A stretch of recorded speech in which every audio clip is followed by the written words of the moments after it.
네, 2016년 6월 24일 금요일 시황방송을 시작을 하겠습니다. 자, 오늘 지금 양 시장 모두 코스피, 코스닥, 전 세계 시장 너나 할 것 없이 다 급락하는 그런 모습들이 나왔는데요. 오늘 결과가 발표가 있었던 브렉시트, 결과적으로는 영국이 좀 탈퇴하는 쪽으로 브렉시트가 이제 결정이 되게 되면서 전 세계 금융시장이 흔들리는 그런 모습들을 나타냈습니다. 그래서 오늘 보시게 되면은 업종뭐 전체적으로 다 급락을 하는 그런 모습들이 좀 나타났었고, 그 다음에 현물에서도 외국인들이 매도를 하면서 전체적으로 일단은 오늘 시장의 수급, 받쳐주는 수급도 없었고 거의 뭐 매도를 하게 되면서 전 세계 시장이 급락이 나오는 이런 상황이 만들어졌는데요. 자, 역시나 이전에 한번 말씀드렸다시피 지금의 시장은 한 번 정도 코스피도 그렇지만은 코스닥, 특히나 이제 코스닥에서 한 번 정도의 투매가 좀 나와야 된다라고 말씀을 드렸는데요. 오늘 뭐 원달러 환율도 거의 30원 정도의 상승 흐름들을 나타냈습니다. 업종 뭐 전체적으로도 지금 거의 다 무너지다시피 했다라고 볼 수가 있을 것 같은데요. 코스피도 그렇고 코스닥도 그렇고 다 무너졌습니다. 그래서 이전에 항상 말씀드릴 때 현금 비중을 조금 더 늘려놔야 된다. 불확실성이 여전히 상존하고 있기 때문에 이게 어떻게 될지 모르는 상황에서 무조건 되겠지, 긍정적으로만 판단해서 베팅할 수 없다는 거죠. 그래서 오늘 시장이 전체적으로 한번 쿵 하고 내려앉는 가운데 종목들, 전 업종, 전 종목이 다 급락하는 모습들이 좀 나왔는데요.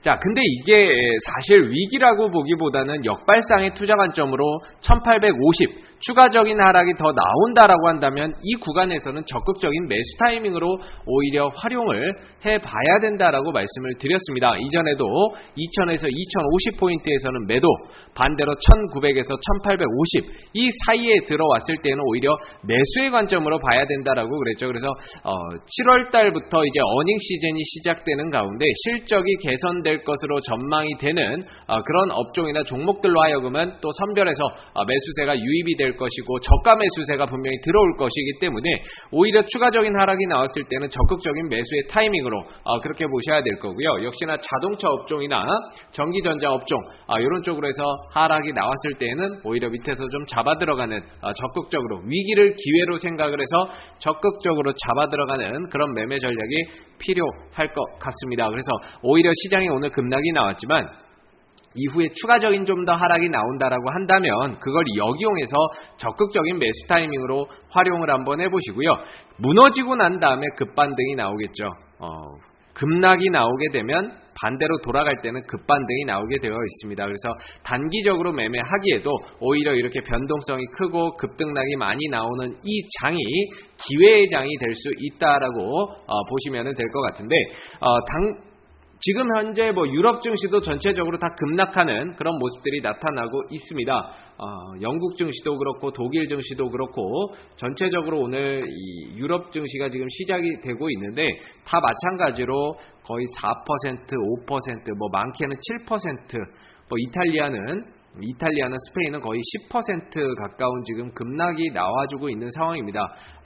그러다 보니까 아무래도 이런 상황이 발생이 되게 되면 월요일날 국내 증시도 추가적으로 한 차례 더 하락한 이후에 반등을 모색할 가능성이 더 크겠다라는 생각을 하셔야 될 것 같고요.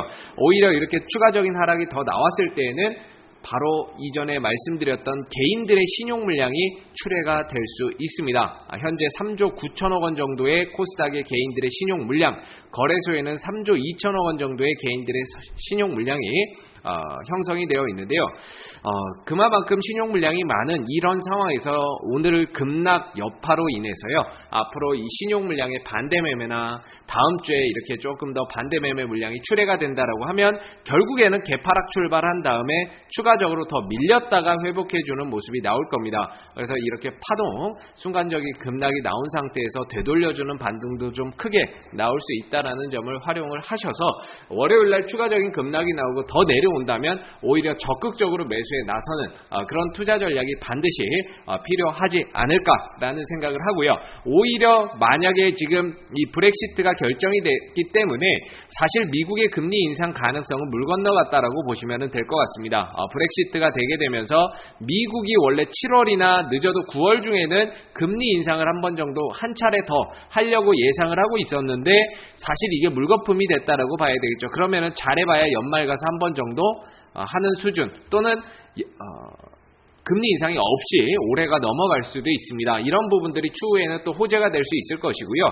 브렉시트가 된다라고 해서 당장 탈퇴를 하는 것은 아닙니다. 2년간의 또 탈퇴 협상이라든지 이런 것들이 진행될 것이기 때문에 이 기간 동안 안에 충분히 시장은 회복해주고 들어줄 수 있다라고 보고 이 브렉시트에 대한 부분 처음 있는 일이기 때문에 오늘 급락을 맞았지만 앞으로 시간이 가면 갈수록 지나가면 지나갈수록 점진적으로 충분히 내성도 좀 생길 수 있고요. 오히려 빠르게 좀 회복해주고 들어줄 수 있는 그런 가능성이 높지 않을까라는 생각이 듭니다. 그래서 오히려 조정 나오고 내려오고 했을 때에는 적극적으로 또 매수에 가담을 해서 저점 매수로 활용을 하시는 그런 방법이 맞다라고 생각을 하고요. 특히나 오늘 코스닥은 더 많이 떨어졌습니다. 장중에 7%까지 떨어지게 되면서 사이드카도 한번 발동이 됐었는데요. 자, 코스닥이 추가적으로 더 내려올 가능성도 있습니다. 한 번 정도 더 내려오고, 그래서 여기에서의 이제 그 반대 매매 물량이 나가겠죠. 반대 매매 물량이 나가게 되면서 또다시 또 다른 그 물량들이 또 출회가 될 수 있고, 그래서 한 번 정도 더 출렁일 수 있는 여지는 충분히 남아 있다라고 봅니다. 다만 조정이 나오고 급락이 나왔을 때는 오히려 급락 이후에 빠르게 좀 회복을 해줄 수 있다라는 점. 이전에도 그랬고 작년 8월 달에도 그랬고 이전의 흐름을 잘 보시게 되면 급락 이후에 굉장히 빠르게 회복을 많이 해주는 그런 모습들을 좀 나타냈었기 때문에 오히려 급락을 역이용해서 저가 매수의 기회로 보셔야 된다라고 말씀을 드리고요. 지금 시장에서는 아마 조금 더 투매가 나온다라고 한다면 사실 600포인트 정도까지도 600포인트 내지 500포인트 후반까지도 순간적으로 좀 더 투매의 흐름들이 진행이 될 수 있을 텐데 한 요 정도 내려오게 되면 여기서는 이제 급반등이 나와줄 수가 있죠. 급반등이 나와줄 수가 있어서 오히려 다음 주 월요일 또는 그 이후에 화요일, 수요일 이렇게 해서 투매가 나오고 급락이 나온다면 이걸 역이용해야 됩니다.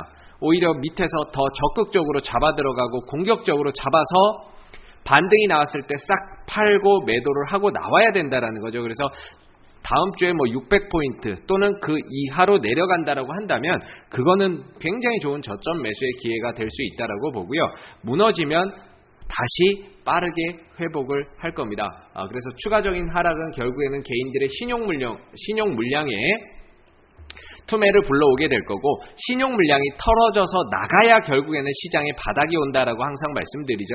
그래서 코스닥 같은 경우도 이렇게 지금 신용 물량이 4조 원에 육박한 상황에서 오늘의 급락 그리고 이후에 추가적인 하락으로 인해서 신용 물량이 많이 감소가 될 것으로 전망이 되고 있습니다. 그래서 이런 물량들이 한 번 정도 강하게 출회가 되고 나야 진짜 시장에서의 또 강한 반등이나 이런 흐름들이 만들어질 수 있다라는 점을 감안해서 봤을 때에는 이런 급락 이후에 더 좋은 기회가 찾아올 수 있다라고 보고요.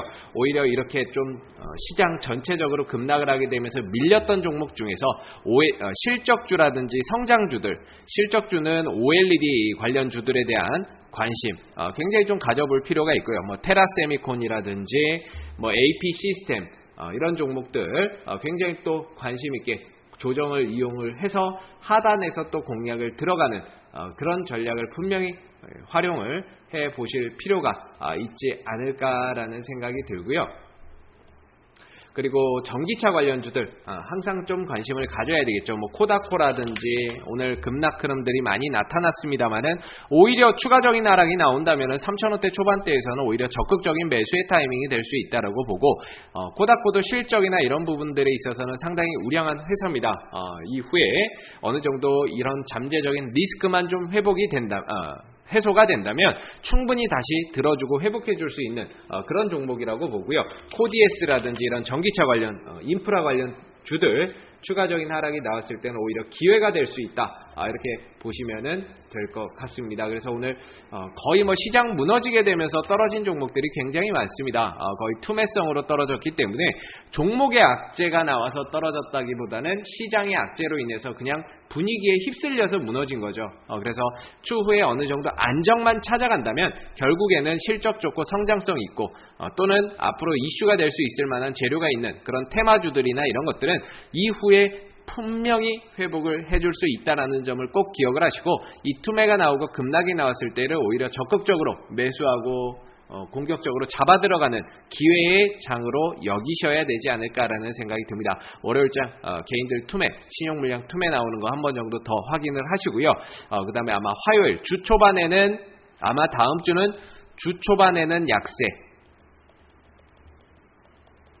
약세가 만들어질 것 같고 주 후반에는 강세의 흐름들이 충분히 만들어질 수 있다라고 보기 때문에 주 초반에 추가적인 급락, 하락 나왔을 때를 오히려 저점 매수의 기회로 활용을 하신다면 단기간에 높은 수익을 충분히 좀 내고 나오실 수 있지 않을까라는 생각을 한번 해봅니다. 자, 오늘 2016년 6월 24일 금요일 시황 방송은 여기서 마무리를 하도록 하고요. 다음 주 월요일 시황 방송에서 다시 찾아뵙도록 하겠습니다. 수고 많으셨습니다.